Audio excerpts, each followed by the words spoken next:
Hello, namaste. My name is Netra Kher. I'm a counseling psychologist by profession and REBT practitioner. Today, we are shooting another episode of our Understanding Addiction series, and it's with Mr. Madhav Kollatkar. Namaste, sir. Namaste. This Hi. topic, hello. So today's topic is understanding addiction from counselor's point of view. Okay, so we are going to see how counselor talks about addiction and how he sees and perceives addiction process as he is closely related to this topic.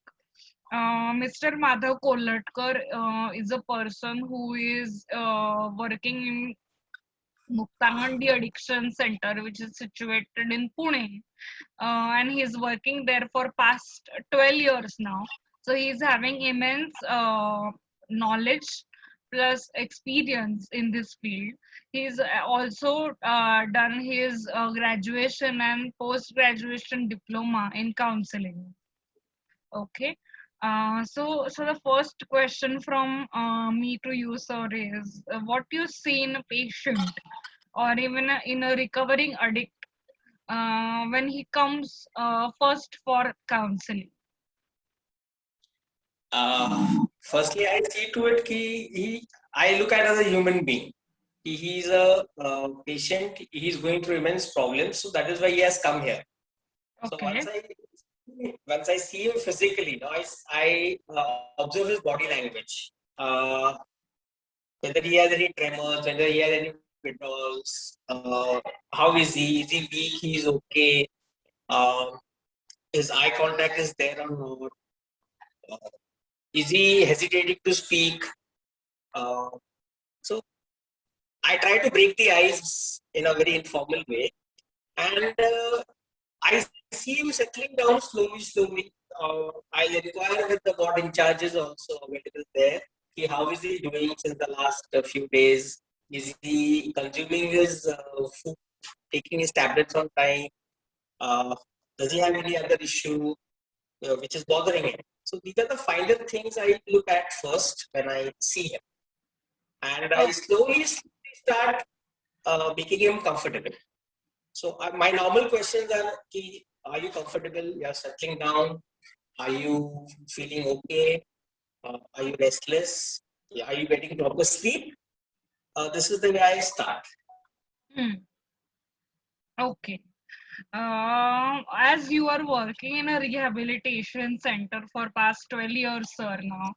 So, as if we need to talk about Muktangan only, how a rehabilitation center functions, how it is helpful for an addict.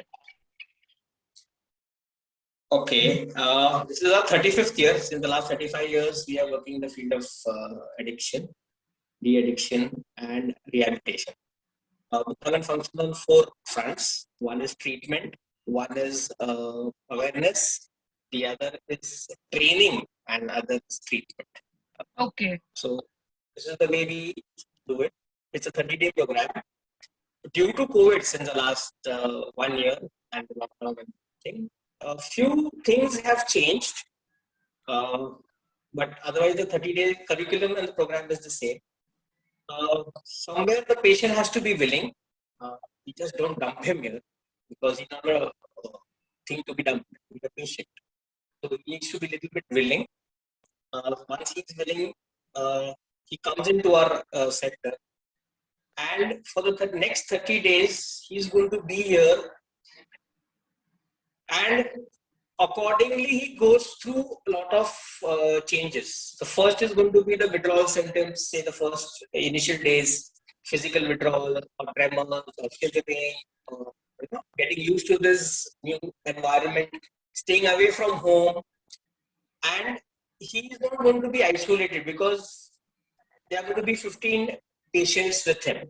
So it's going to be a dormitory system. There are no special rooms for anybody. Everybody is treated equally. So equality is one part. Secondly, Muktangan functions on REPT and Gandhian principles as well. Plus, we include other therapies and other modules as well, But still, at the same time, Gandhian principles does help the patient. It's, you have to do your own stuff here. You have to be self-disciplined. You have to do your own washing of clothes. You have to wash your own plates, stand in line, take food. Nobody's going to do it for you. You have to do it by yourself. So, first week is understanding Muktangan. Second week is all about addiction, ill effects. Third week is all about emotions. Fifth week is going to be his future plan and follow. Okay. And once he completes 30 days, if he is willing to, his family is willing to, his counselor is willing to do, make a plan, he can stay here for the extended stay also. Acha.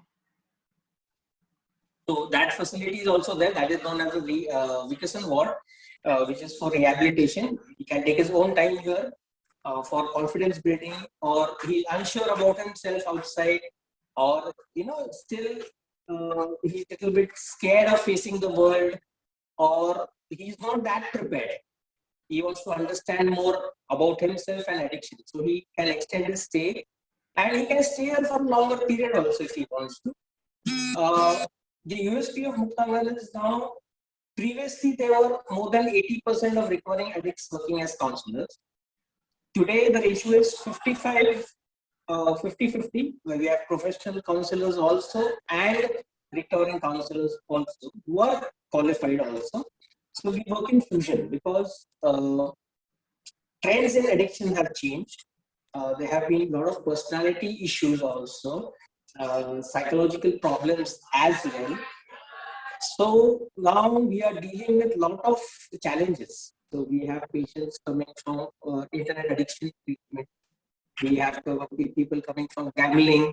So we are addressing a lot of issues other than only alcohol and drugs. Okay. So behavioral issues and psychological issues and addiction, they're treating simultaneously in just 30 days. Okay, so variety of issues you're dealing with, sir. In that, can you stress on equality more? Why is that so important in Muktangan's things, especially because I have seen in other de-addiction centers, because there are deluxe rooms available. There are special facilities available for the there is economy room, there is a deluxe room. So these things are available at that point in time. So if a person is having a different lifestyle, and he's having is from different socio-economic strata, so how he will be able to adjust in this kind of environment that he is having to wash his own dishes and all these things. So is it a part of treatment, or how can you explain this to us? No, this has been inculcated in the program right since the inception of this organization. The founder member of this organization, late of Anita Uchak, she was highly influenced by Gandhian principles. So she wanted a rehab where is not going to be a hospital also and not a prison also. So it has to have like a Gandhian ashram touch. So Gandhian principles mainly equality. So here the patient highly qualified also or unqualified also, highly educated, not educated, they come under one roof for one thing, that's addiction. So there are no criteria ki, you're a double graduate, you are unemployed, you're not a businessman, you're not a sarpanch. So nothing of that sort. No caste, class, religion issues at all. You come here for a treatment, and it helps, you by sharing. If I'm an educated person and next to me is a guy who is not educated, he has left school, he's just middle school pass out, but he has seen life in a very different manner. I've seen life in a very different manner. So when we share our experiences with each other, we can gain something. We can gain some insight. that can help me in my treatment program. Hmm. So that is one thing. Secondly, adjustments you need to make in a part of your life. Okay. So when a person is going to come here, he has been given the whole idea how this 30 days treatment is going to work, what facilities are available and what is not available.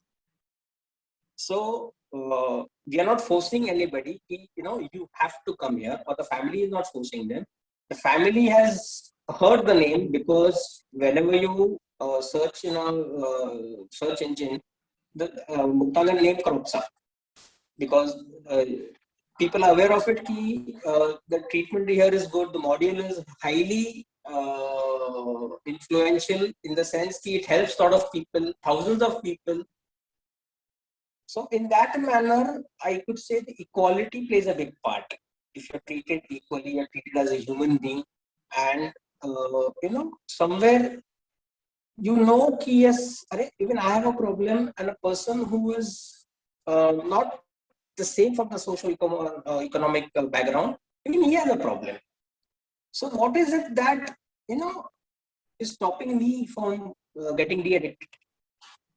So I should let my reservations or comparing any rehab or comparing any that of stuff and come here just plainly for my treatment, for knowing myself, getting to know myself better, searching for the answers which are driving me in that vicious cycle of addiction time and again. So I think that is one part I feel. Okay, so after the person is being treated in any de-addiction center, then they enter into normal world. And to some extent, maybe as I have heard about it, they find it very difficult to see the reality and to face the reality. So at that point in time, the follow-up, I think, is plays a crucial role. So what you would like to say about it? How much the follow-up is important and how it needs to be done? See, we cater for only 30 days. Okay. In 30 days, why we cater? Because not everybody is going to get 1 month leave. Hmm. Some have good jobs, and the boss or the administrative panel are willing to grant them leave because they're highly talented and skillful.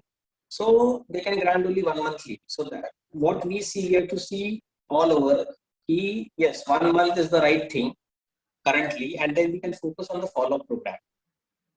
Follow-up program is what? Right now, due to COVID, we can't go there physically. Muktagan has 22 follow-up centers all over Maharashtra. So every month, one of our counselors goes to the respective place, the region or the center, and meets all the people who have got discharged from Muktagan, plus ex-patients who have been sober for more than 1 year, 2 years, 3 years, so they're working as volunteers as well as the family members as well. Because addiction, you say, is a family disease. Because the patient is into active addiction and family is into passive addiction. So even they have a lot of questions, they have a lot of doubts, a lot of queries. What is it that is getting that person into addiction time and again? Is he doing it deliberately? Is he irresponsible? Is he unworthy? Is he hopeless, useless? All these labels he is living with. So at the same time, we have to counsel the family members also. So previously we used to have family meetings in Muktagan on every Tuesdays, but due to COVID, it's not possible. So we have online family meeting on one Tuesday and one surgery meeting exclusively for the women, that is the wife or the mother or the sister or the caregiver. So they have to be also counseled because they can be codependent also. So we have to counsel them. So when the counselor goes there, he addresses the people gathered. He speaks on one subject, any given subject which he has come up with. So there are a lot of inputs, give and take, discussions, and then he meets those people personally, one-on-one, the family or the person if he has come single. And he knows their names, or he'll inquire about them, what's happening in your life. You've got just discharge, or it's been 3 months of your recovery, how things are. He'll address the progress, anything bothering him, any new issue has cropped up after getting discharged. Is the family still suspicious about your behavior or your functioning? Are you regular at work or not? Are you attending meetings? Are you attending meeting the volunteers? Are you doing any? How are you following the schedule of yours? Uh, Discipline timetable, something of that sort. Are you indulging in hobbies? Something, that empty space, empty time. Are you working on it? Have you done anything? Because the future plan has been already discussed in the 4th, 5th week in Muktavan. So is it being followed? Okay.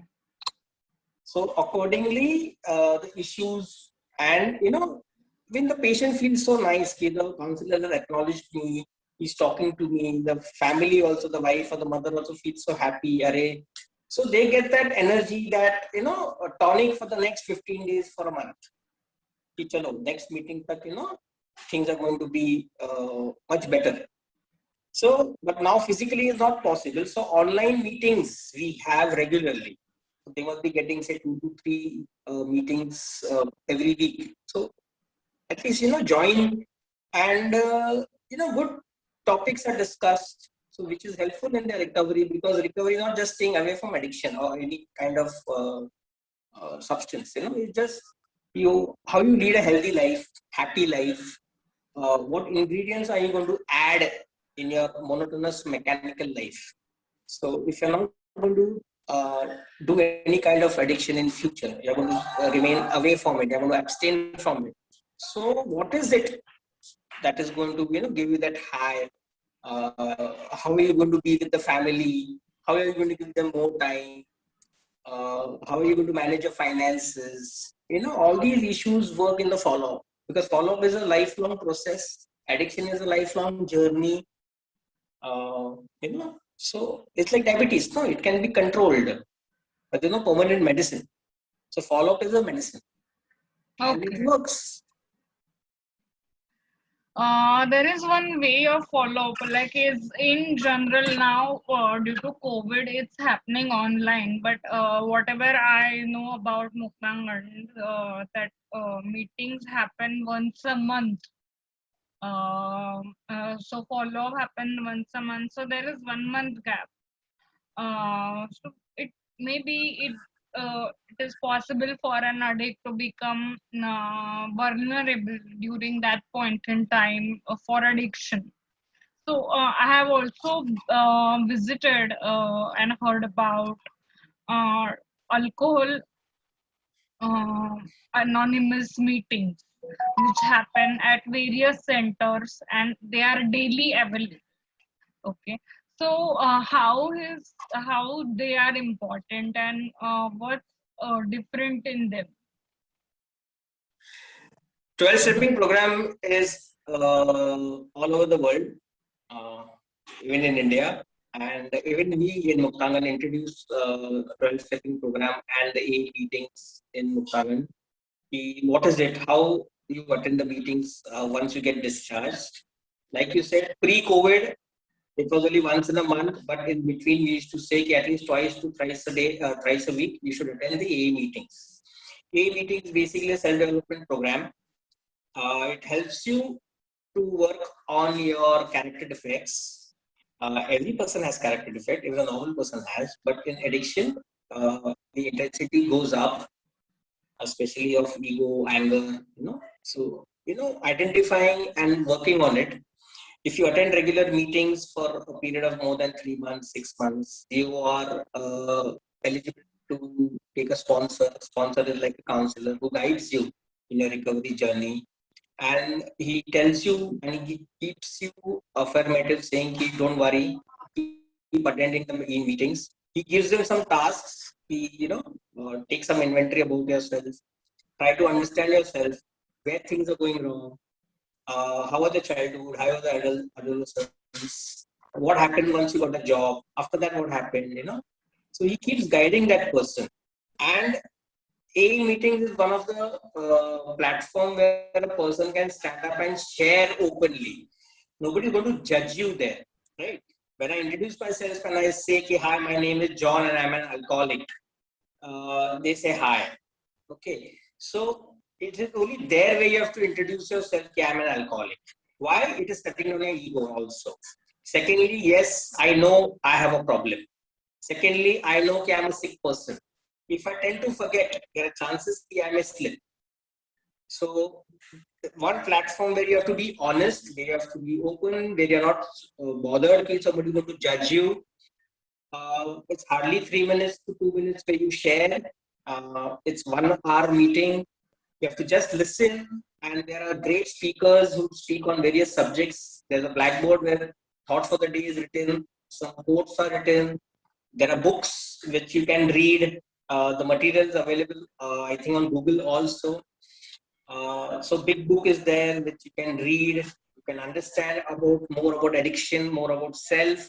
So it's a self journey actually. So that helps. And self-help group, what happens, the A members, if you come in contact in your locality, whenever you feel the urge or the craving is very high, you can always contact them and they are ready to help you out. So that is one thing. And if you are even unemployed, what they'll do, they'll see to it, you'll be with them morning and evening, they'll take you for the meetings and they drop you home. So they'll make sure your stomach is full and you're with them, you're attending the meetings. So slowly and steadily, the confidence also builds up of the patient. The foundation is being laid of recovery. So in that manner, 12-stepping program does help. So Alcoholics Anonymous, Narcotics Anonymous, they're into drugs and gambling, that is GA meetings.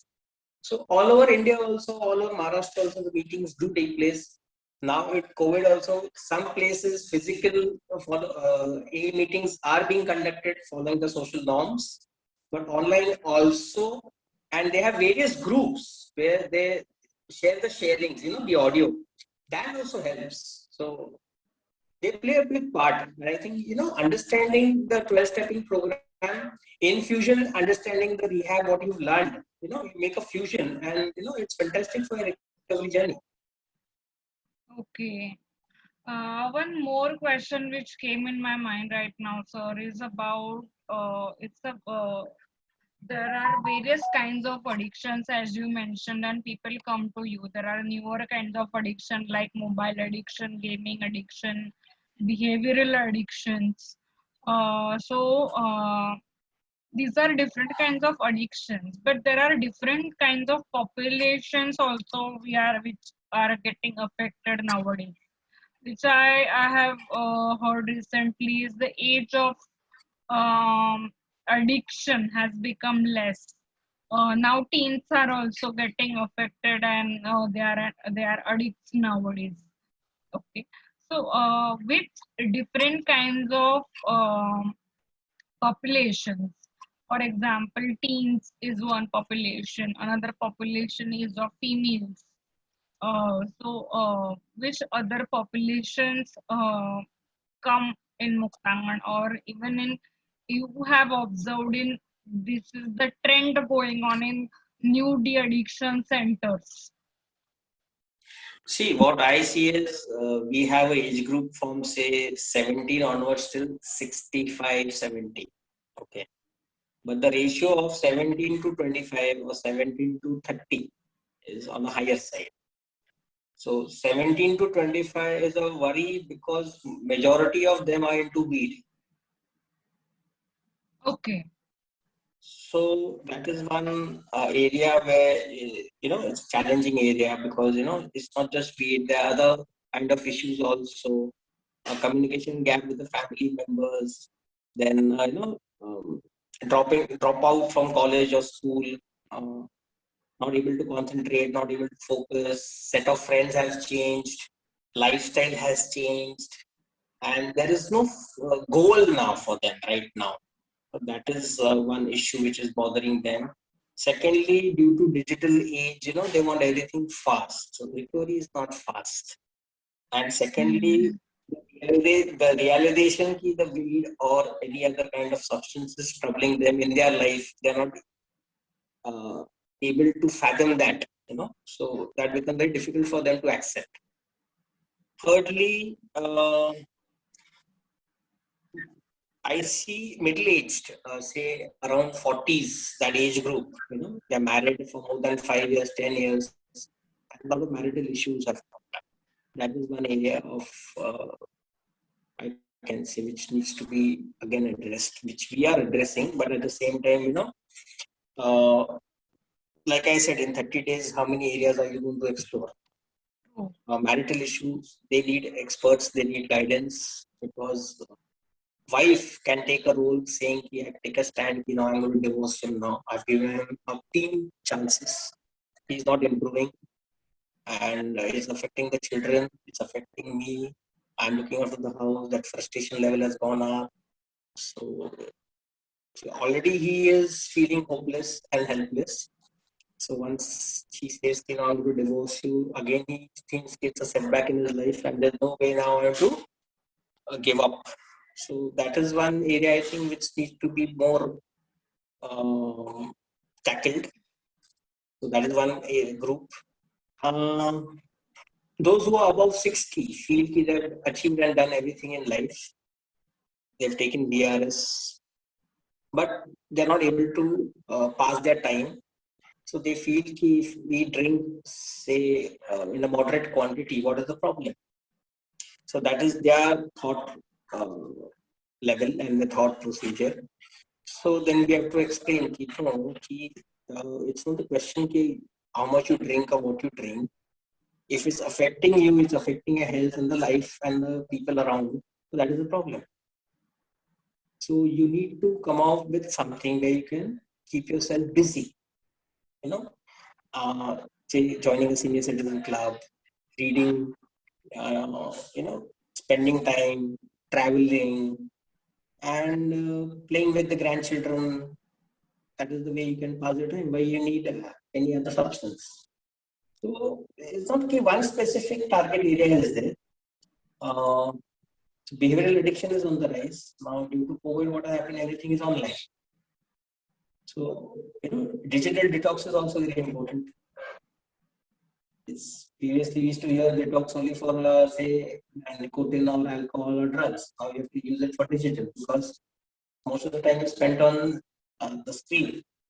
So somewhere you have to give rest. One day FB closed, we not use FB, no Twitter, no WhatsApp. So various challenges are coming up. So accordingly, we also have to develop ourselves, develop the skills, understand what's happening in the current age. And previously, say 35 years back, what the scene is today, things are a little bit different. Even if the module is the same, things are being different. So, like I said, we work on the 4 stratas. I think the 4th I had missed out, that is OPD. OPD also helps because now you have to do online OPD. So we have for digital also for internet addiction and for substance also. So you can see our website or something, you can get help there. Okay. In addiction, we have seen that there is a lot of possibility of relapses. Yeah. After they go home, and if they are not following up with proper mediums. Okay. So, how can we prevent relapses? It's a very tricky question. Whenever a person suffers from jaundice, the doctor says, you have to take care. You should relax. So same thing in addiction also. There are some do's and don'ts to be followed. Now in rehab, you learn what is to be done. Then get discharged, you go out to the outside world. Yeah, things are not going to be the same, but at least they have family support. So what is to be done there, what family's role is, what the caregiver's role is, has been explained. Okay, how to attend the meetings, why to attend the meeting, why be a part of a self-help group, be regular in your forums, be in contact, take help, seek help, and function normally, do your things normally. It shouldn't be a stress. Recovery shouldn't be a stress. Getting de-addicted shouldn't be a stress. Just make it look normal and do something which you like exercise or something like that, so, and have a nice schedule and follow it. If you are in the program, if you are willing to be in the program, definitely a person is going to take precautions. If you don't take precautions, there are high chances or high risks the person may falter. Okay. There is one word used in our 12 setting or in our rehab, that's called dry run. But the health specialists will use the word high risk. Thing is, I in the treatment, and I feel after getting discharged from a rehab, I physically have put on weight, I look better, I sound better, so I'm okay. But what about my triggers? What about the associations which I have formed during my addiction? What about my emotions? What about the thought process taking me down the ladder time and again? So dealing with those emotions, negative emotions, dealing with those various thoughts, dealing with crisis situations, tricky situations, dealing with people who don't I don't like. So all of these needs to be addressed. If I don't address it, and I still say I am sober for a month, 2 months, 3 months, 3 years, there are high chances I may falter. And you know, faltering after a huge gap is more harmful because the motivation level goes down and the person feels he can't come.